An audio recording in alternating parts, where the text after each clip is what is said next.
une entreprise de renom basée à Malabo en Guinée équatoriale recherche activement un graphiste professionnel et compétent offrant un salaire attractif.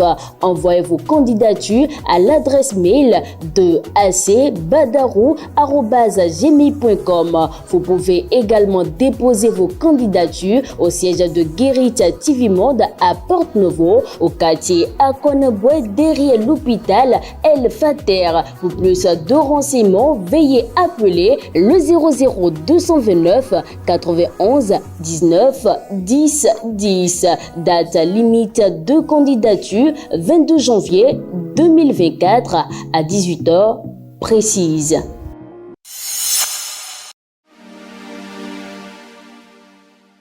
Fidèle internaute de Guérit TV Monde et lecteur de Matin Libre, bonjour. À la une ce 16 janvier 2024, Matin Libre titre en manchette « Santé, le rêve d'un Bénin sans paludisme ». Qu'en dit le régime des premières fois? Le Bénin a reçu hier lundi 15 janvier 2024 plus de 200 000 doses de vaccins antipaludiques. Selon le journal Le Matinal qui a donné l'information, cette livraison devait permettre au Bénin de commencer l'administration du vaccin antipaludique aux enfants en 4 doses à travers les programmes de vaccination de routine. C'est depuis 2021 que l'Organisation mondiale de la santé a recommandé pour la première fois le vaccin antipaludique RTS-S pour lutter contre le Plasmodium falciparum, le parasite du paludisme le plus meurtrier et dont la plus forte prévalence est en Afrique.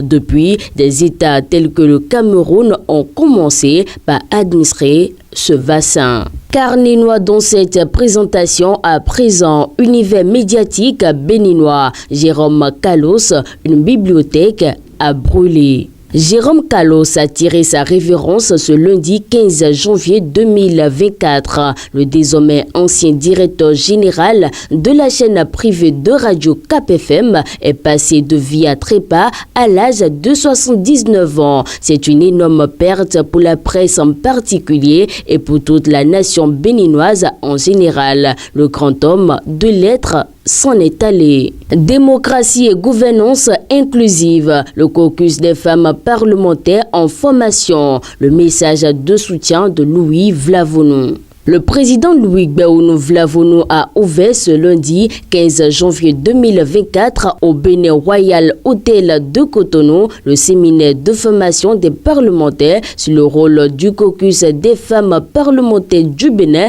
dans la consolidation de la démocratie et de la gouvernance inclusive et le renforcement du leadership féminin. Le dit atelier qui bénéficie de l'appui technique et financier de l'ambassade du Canada au Bénin et du programme des Nations Unies pour le développement rassemble les 29 femmes députées de la 9e législature, les membres de la conférence des présidents, des responsables à divers niveaux du Parlement, des responsables d'ONG et des représentants de plusieurs partenaires techniques et financiers. Et pour terminer, sécurisation des espaces frontaliers du Bénin, des motos adaptées offertes aux forces de défense et de sécurité. Les éléments des forces de défense et de sécurité ont été dotés ce lundi 15 janvier 2024 de près d'une centaine d'engins à 2 roues adaptés au relief. Ceci en vue d'une meilleure sécurisation des espaces